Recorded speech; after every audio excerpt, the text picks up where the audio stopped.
బ్రహ్మ ఈ మట్టి బొమ్మ రాశాడు ఆ బ్రహ్మ రాత ఎట్లా రాశాడు ఆ బ్రహ్మ రాత చేశాడు బ్రహ్మ ఈ మట్టి బొమ్మ చేశాడు బ్రహ్మ ఈ మట్టి బొమ్మ రాశాడు ఆ బ్రహ్మ రాత ఎట్లా రాశాడు ఆ బ్రహ్మ రాత రాశాడు ఆ బ్రహ్మ రాత ఎట్లా రాశాడు ఆ బ్రహ్మ రాత చేశాడు బ్రహ్మ ఈ మట్టి బొమ్మ పువ్వులు కలవు పొదరిల్లలోన పువ్వులు కలవు పొదరిల్లలోన గుడిలోన కొన్ని జడలోన కొన్ని గుడిలోన కొన్ని జడలోన కొన్ని రాశాడు ఆ బ్రహ్మ రాత ఎట్లా రాశాడు ఆ బ్రహ్మ రాత రాశాడు ఆ బ్రహ్మ రాత ఎట్లా రాశాడు ఆ బ్రహ్మ రాత చేశాడు బ్రహ్మ ఈ మట్టి బొమ్మ చేశాడు బ్రహ్మ ఈ మట్టి బొమ్మ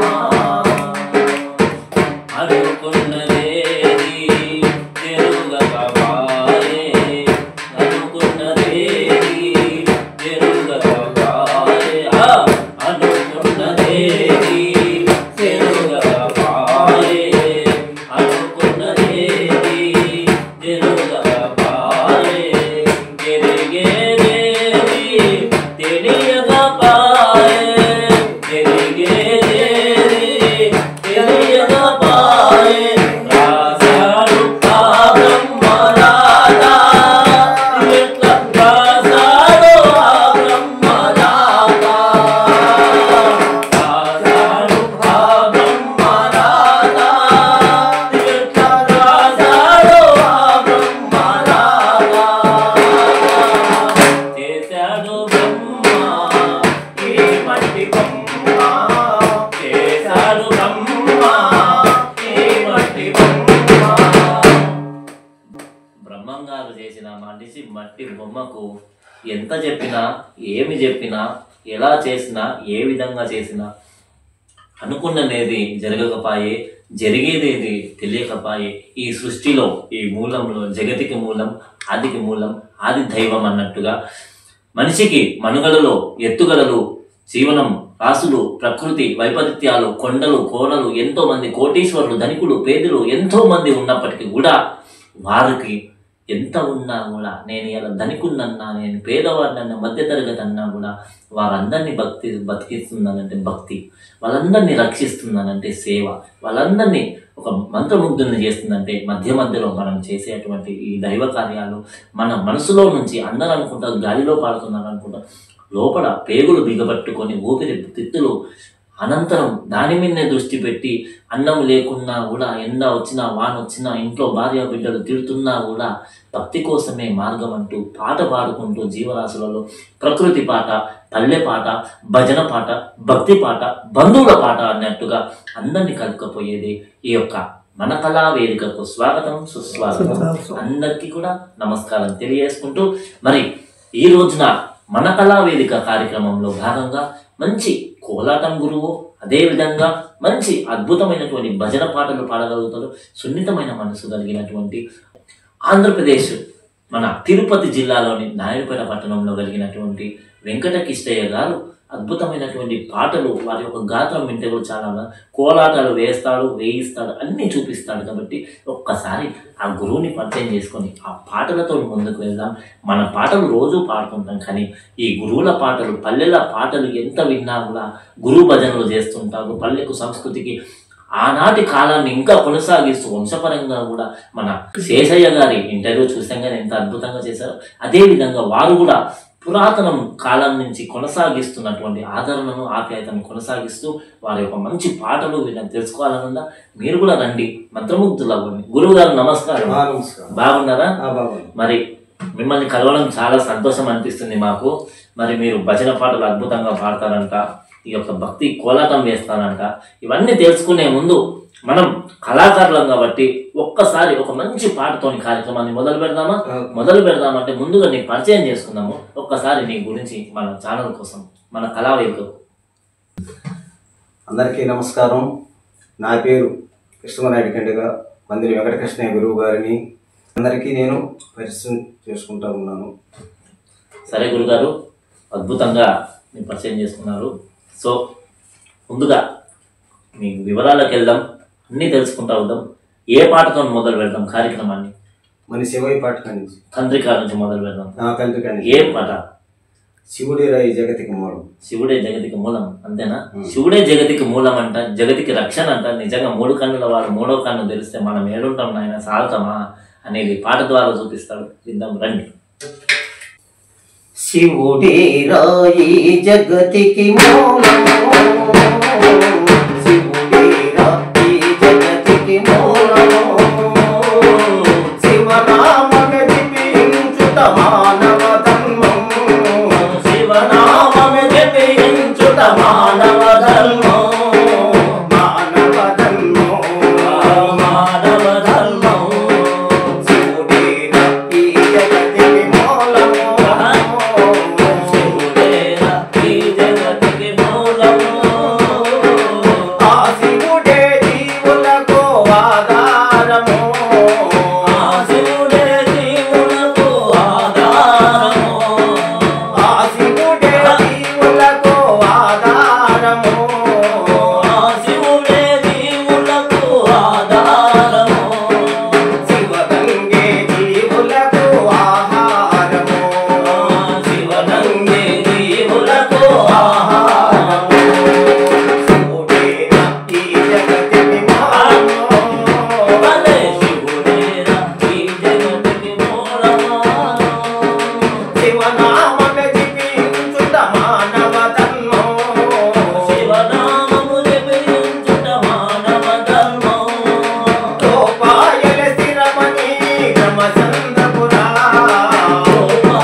శివుడేరా ఈ జగతికి మూలం మార్గం, నిజంగా సృష్టికి ఆయన లేకపోతే మనం ఎక్కడోళ్ళము. గురుగారు అద్భుతమైనటువంటి పాటతోని చాలా మంత్రముగ్ధులు చేసినారు. మొట్టమొదటిగానే ఆ తండ్రి వారిని తలుచుకుంటే సృష్టికి జగతికి ఆదికి మూలము. మనకు ఒక మూడో కన్ను తెరిస్తే ప్రళయం వస్తుంటుంది, ప్రళయం వస్తున్నది. సరే, చాలా బాగా పాడినారు. ఈ భజన పాటలు పాడాలని మీకు ఎందుకు అనిపించింది? ఎప్పటి నుంచి మొదలు పెట్టినారు అసలు మీరు? నేను సుమారుగా ఒక 10-15 సంవత్సరాలు వచ్చిన తర్వాత ఈ ఒక పాండురంగ స్వామి భజని పక్కన ఏదో పెద్దవాళ్ళు నేర్చుకుంటూ ఉంటే పైనాపురం చెన్నై దాస్ గారు నాకు ఆ రోజు ఇంకో భజన ముందు కార్యక్రమంగా చిన్నప్పుడు నా మనసు కలిగింది. తర్వాత ఆ గురువుని మేము తీసుకొచ్చుకొని నా ద్వారా తీసుకొచ్చుకొని మన గ్రామంలో భజన చేయాలి అనే ఉద్దేశపూర్వకంగా కలిగింది. నలగని కూర్చుకొని ఈ సన్నిధి భక్తి మనకు ముఖ్యం, మన శక్తి ముఖ్యం కాదు. కానీ ఆ రోజే నా భగవంతుడు నాకు ఎందుకో నా అనుభవాన్ని నాకు ఇచ్చాడు. అది పెద్దవాళ్ళ సహకారంతో, భగవంతుల సహకారంతో నా హృదయానికి అది కలిగింది. కాబట్టి అక్కడి నుంచి నేను ఈరోజు కూడా నాకు ఈ ఒక దైవ సన్నిధి నాకు కావాలని ప్రతి నిత్యం కూడా ఎక్కడైనా భజన కార్యక్రమం. ఏడ పుట్టినారు అసలు? ఏ ఊరు మీ సొంత ఊరు? మా సొంత ఊరు కృష్ణమనాటికండి గ్రామం, చిట్టమూరు మండలం, మా పంచాయతీ యాక్సిరి. నేను ఆ దినం నుంచి ఈ దినం కూడా ఎక్కడ గుడి ఉంది, ఎక్కడ బడి ఉంది, ఎక్కడ ఒక ఆనందం కలగతుంది అనేది నా మనస్ఫూర్తిగా కూడా నాకు భగవంతుడు ఈ పెద్దోళ్ళ సహకారంతో భగవంతుడు సైనికులు ఇచ్చినాడు నాకు. ఇది ఎక్కడ పుట్టినారు మీరు? మేము కృష్ణమనాటికండి. అమ్మ నాన్న వ్యవసాయం వృత్తి. ఇప్పుడు కొంత వ్యవసాయం ఉంది, కొనసాగిస్తున్నారు. సరే, మీరేమన్నా చదువుకున్నారా లేదా? నేను ఇప్పుడు చిన్న వయసులో ఒక 5వ తరగతి ఏమో చదువుకున్నాను. అల్లే అన్న చిన్న వయసులో అయితే అప్పుడే తెలుగు మీడియమే కదా. ఎట్లా గడిచింది మీ బాల్యము? బడికి పోతుంటే కానీ వ్యవసాయం చేసినప్పుడు ఎట్లా గడిచింది చిన్నతనంలో కూడా నేను బడికి పోతే చదువుకోవాలని ఆశే. కానీ మనకు పెద్దవాళ్ళు మనకు ఆ శక్తి లేదు కాబట్టి మనం సేద్యంగా వృత్తి కోసం చేశారు.